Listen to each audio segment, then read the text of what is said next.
I don't know how long that lasts, but that a here idea of When foreign you investment. got nothing. Yeah, you say you got one foreign investment and paying in US dollars. That a here idea. Mm-hmm. No, we need people for bringing foreign investment. That's what we need. Mm-hmm. We can, we can't operate in this vacuum thinking that we could make do with what we have here. But you see, as we talk about foreign investment funds, so one of the ways where we need to do, one of the ways we could attract foreign investment, to free up the lands department. People come in, come invest. They buy a parcel of land and they want to set up a business.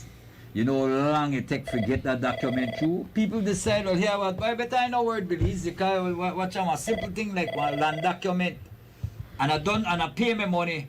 It take a while. People are moving out of areas. You need to make the whole lands department conducive to business. You know how much attorney they tell you how long they have to wait to get a document and so. Carla, good morning. Good morning, Joe. Good morning, Fonso. Hi, morning. I'm calling from Orange Walk. Mm-hmm. We are having some issues with the river again. Last 2 years, I remember that we have a terrible problems with the river. Mm-hmm. We had many fish kills, similar to what we are having at the moment.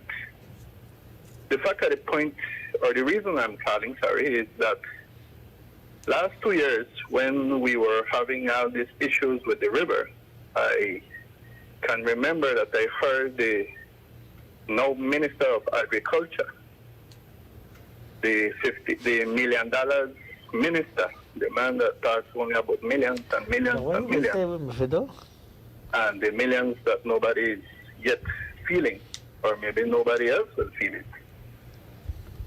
But I remember him telling the people of this country that he had a friend who was an hydrologist in Mexico, who gave him an idea on how to end with this contamination of the river. Mm-hmm.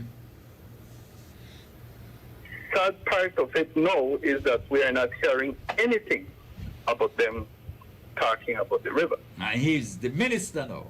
And he's the minister.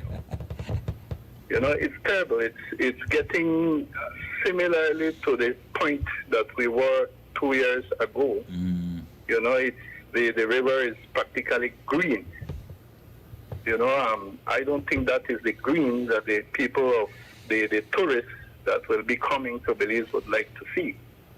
You know, it's getting terrible. It's really that at that time they were making so much noise about the river. You know, every day one of them will be on their TV shows and news talking about the river. No, none of them are talking about no river. You know, I remember there were even some groups. We had, I think, the Friends of the New River, you know, even saying that the environmentalists of the then government did not do anything about the river. You know, and it's getting similarly to 2 years ago. It's getting terrible. I think the stench will start soon. You know, because it's bad. It's terrible. Yeah. You know. I remember that there were times when the schools had to be. Yeah, kids had to they be sent actually to. closed the schools for some days because the smell was terrible. You know, I think they even had some issues with some children getting sick. Yeah. You know, but where is the Minister of Health now? You know, they had all the solutions, but then no, they're just quiet. You know, talking about 50 million in cattle and 50 million in cane and 50 million in... I mean, something that nobody is feeling in this district. There is nobody who can say they have benefited from the cattle in exportation, you know, apart from the very good friends of the minister. You know, those who are multimillionaires in that area.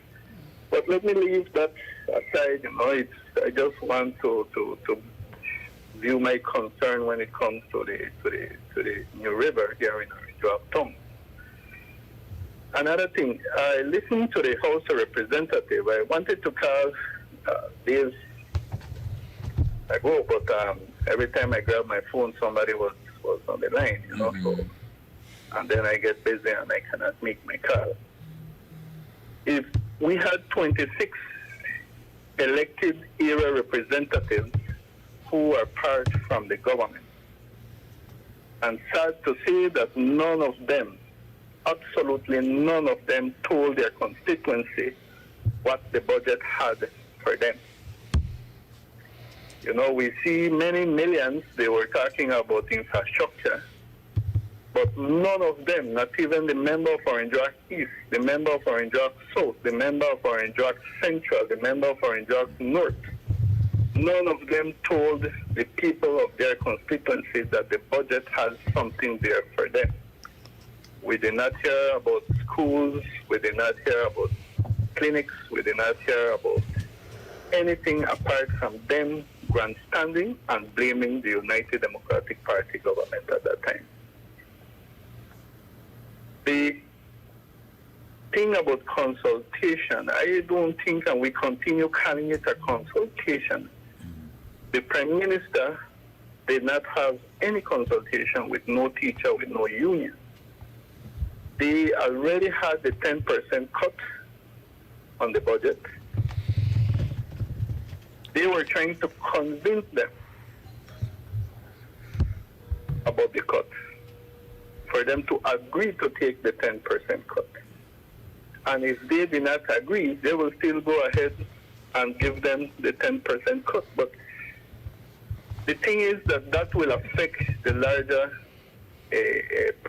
population of this country. That will affect business, especially. And I was doing a simple math.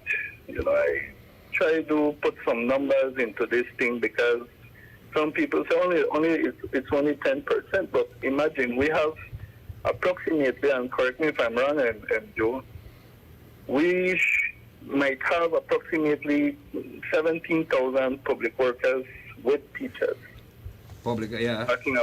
We are talking about nurses, doctors, office people, you know, people who work with the government, teachers, and so on. All these people will be affected at an average maybe of $200 each.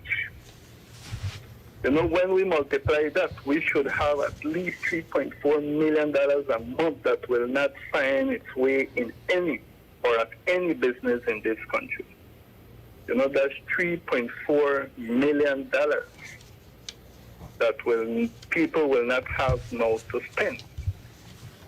You know, and that is terrible. I mean, the business is already low. The business are already affected. You know, we have you go into stores now and it's practically empty. We see some shops closing, and it's getting there. It's getting where the People's United Party wanted. You know, and it's sad. It's a sad reality now with this 10% cut, and we will see the effect this end of the month. You know, where some teachers will not be collecting their full payment. You know, they will be short of 8, 10, and 12% in their salaries. But I think the teachers and the unions need to tighten up on their demonstrations. I don't think they are creating an effect, and this is just my opinion, because the Johnny Briceño administration in the House of Representatives, their narrative was totally different of what was happening outside. You know, they were talking about everything will be well in this country, everything is going to work. Their plan believes and plan believes and plan believes, which I don't think the plan believes